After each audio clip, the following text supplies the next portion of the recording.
राधे राधे दोस्तों। आज हम सभी निर्जला एकादशी व्रत कथा सुनेंगे।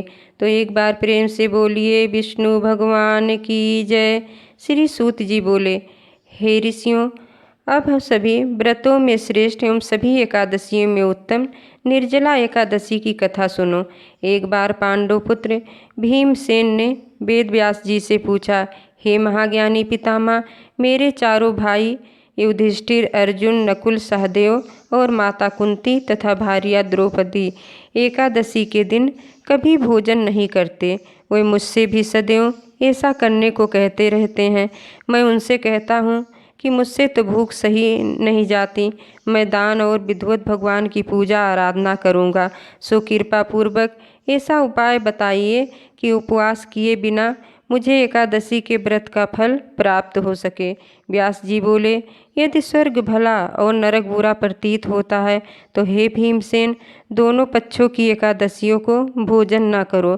तब भीम ने निवेदन किया कि हे महामुनि, जो कुछ मैं कहता हूँ वह भी सुनिए। यदि दिन में एक बार भी भोजन न मिले तो मुझसे रहा नहीं जाता। मैं उपवास कैसे करूँ? मेरे उदर में वृक नामक अग्नि का निवास है, अतः बहुत सा भोजन करने से मेरी भूख शांत होती है। हे महामुनि, मैं वर्ष भर में केवल एक ही व्रत कर सकता हूँ। सो आप कृपा करके केवल एक व्रत बताइए जिससे विधिपूर्वक करके मैं स्वर्ग को प्राप्त हो सकूँ। वह निश्चय करके कहिए जिससे मेरा कल्याण हो। व्यास जी ने कहा, हे भीमसेन, मनुष्यों के लिए सर्वोत्तम वेद का धर्म है, किंतु कलयुग में उस धर्म पर चलने की शक्ति किसी में नहीं है। इसीलिए थोड़े धन और थोड़े कष्ट से होने वाला सरल उपाय जो पुराणों में लिखा है वह मैं तुमको बताता हूँ।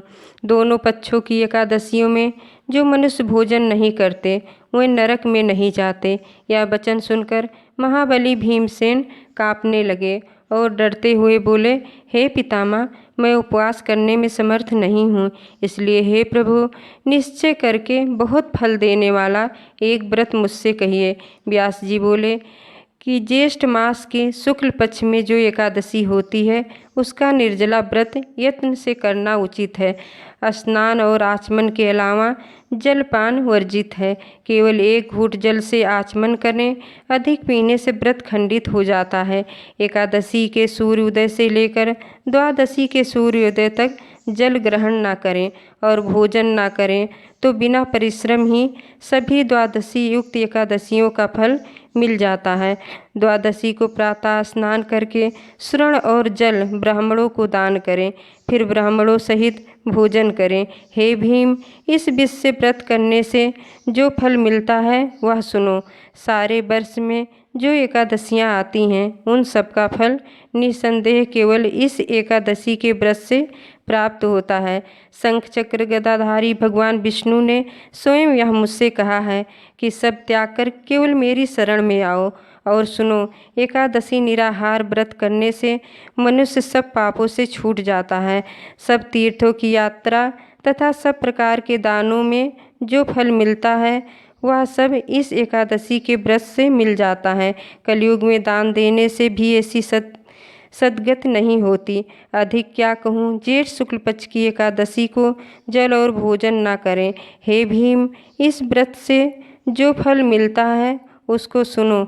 सब एकादशी व्रतों से जो धन धान्य व आयु आरोग्यता आदि की वृद्धि होती है वह सब फल निसंदेह इस एकादशी के व्रत से प्राप्त होते हैं। हे भीम, मैं तुमसे सत्य कहता हूँ कि इस व्रत करने से अधिक भयंकर भय एवं पापों से मुक्ति मिलती है। अतः जल रहित व्रत करना उचित है। फिर जल और गोदान करने से मनुष्य सब पापों से मुक्त हो जाता है। हे ऋषियों, तब से भीमसेन यह व्रत करने लगे और तभी से इस व्रत का नाम भीमसेनी एकादशी हुआ। बोलो विष्णु भगवान की जय। राधे।